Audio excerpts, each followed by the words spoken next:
भारत सरकार कहती है कि हम इथेनॉल ब्लेंडिंग को बढ़ावा देंगे।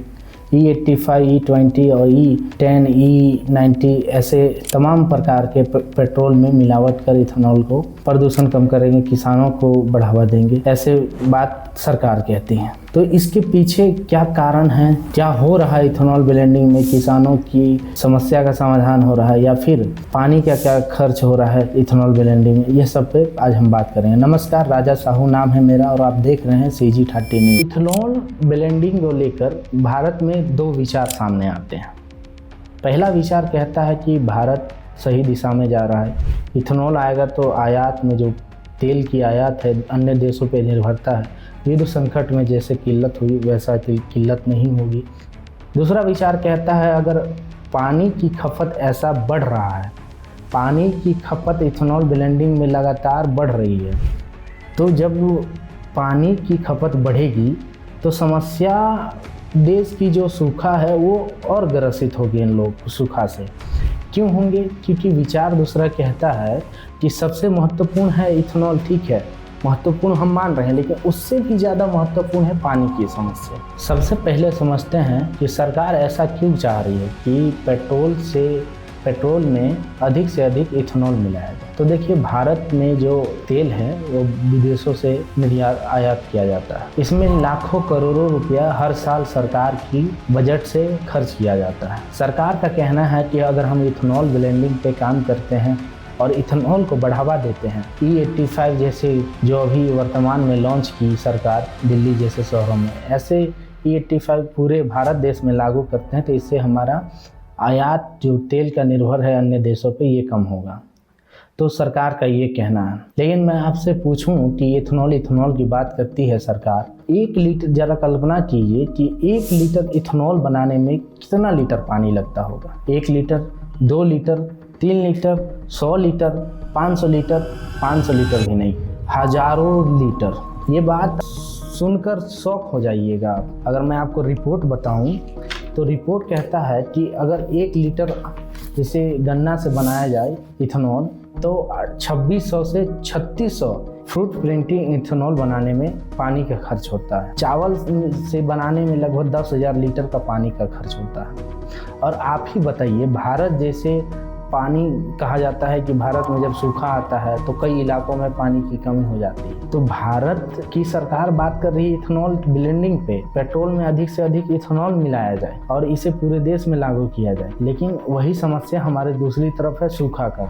तो समस्या ये आ जाती है कि सरकार तो बात कर रही है, लेकिन इथेनॉल ब्लेंडिंग में आप समझिए हजारों लाखों करोड़ों लीटर पानी की जो बर्बादी हो रही है, ये बहुत महत्वपूर्ण सवाल है।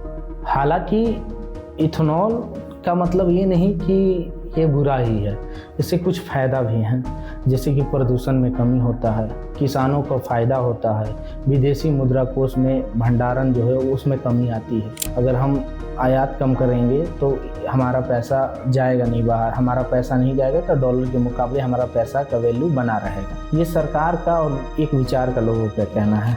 लेकिन असली सवाल यहाँ से शुरू होती है, क्या हम संतुलन की ओर नहीं जा सकते? भारत में आप देखेंगे तो खेती होती है तो अभी भी ड्रिप सिंचाई जैसे प्रणाली जो आधुनिक प्रणाली है उसके तहत नहीं होती है। अगर हम गन्ना का खेती उगाते हैं तो सरकार को इसमें एक चीज़ लागू करना चाहिए, सब्सिडी, जो कि मिनिमम सपोर्ट प्राइस MSP के तहत दिया जाता है। लेकिन उसके तहत हम जैसे खेत को आधुनिकीकरण बनाने के ओर में सरकार अगर सोचती है कि हम भाई इथेनॉल बनाएंगे, तो सरकार को यह सोचना होगा कि इथेनॉल बनाइए आप, लेकिन जो किसान है भाई, जो किसान 10-10 हज़ार लीटर एक किलो चावल से बनाने में इथेनॉल 1 लीटर बनाने में 10-10 हज़ार लीटर पानी का व्यय हो रहा है, वो क्यों हो रहा है? क्योंकि किसान पानी का जो आधुनिकीकरण है उसको अपना नहीं रही है। जो हमारा वाटर सिंचाई है, सिंचाई प्रणाली, उसमें हमारी बहुत सारी समस्या है। सरकार को यह ध्यान देना होगा कि कैसे हम संतुलन बना के इथेनॉल को पूरा देश में लागू किया जाए, तभी जाके हम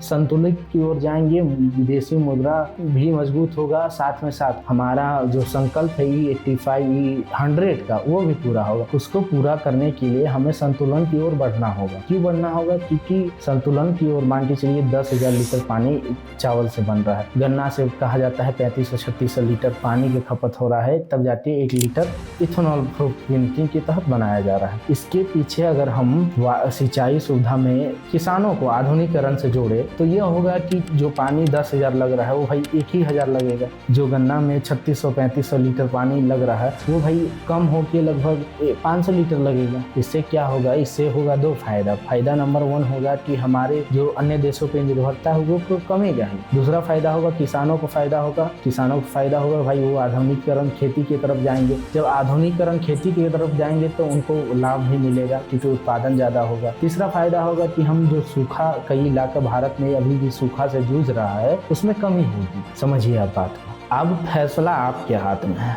क्या सरकार E85 को बढ़ावा दे या फिर सरकार संतुलित तरीके से बढ़ावा दे? अगर आप इसके बारे में, इथेनॉल ब्लेंडिंग के बारे में कुछ भी जानकारी हमसे साझा करना चाहते हैं या सरकार को यह संदेश देना चाहते हैं कि इस तरह की हम प्रणाली अपनाएंगे तो ज़्यादा बेहतर लगेगा, पानी की बचत होगी, विदेशी मुद्रा भंडारण हमारा बाहर नहीं जाएगा, हमारे रुपया का वैल्यू बना रहेगा, साथ में साथ किसान आधुनिकीकरण की ओर बढ़ेंगे। दूसरा फायदा, सूखे से ग्रसित लोग भी परेशान नहीं होंगे, पानी की बचत होगा। पानी की बचत होगा तो आने वाला समय में पानी की समस्या से जूझ रहे लोगों की परेशानी भी हल होगी। तो अगर आप कुछ सुझाव जान रहे हैं तो कमेंट करिए, और ऐसे तमाम खबरें विश्लेषण के साथ देखना पसंद करते हैं तो CG30 न्यूज़ को सब्सक्राइब कीजिए।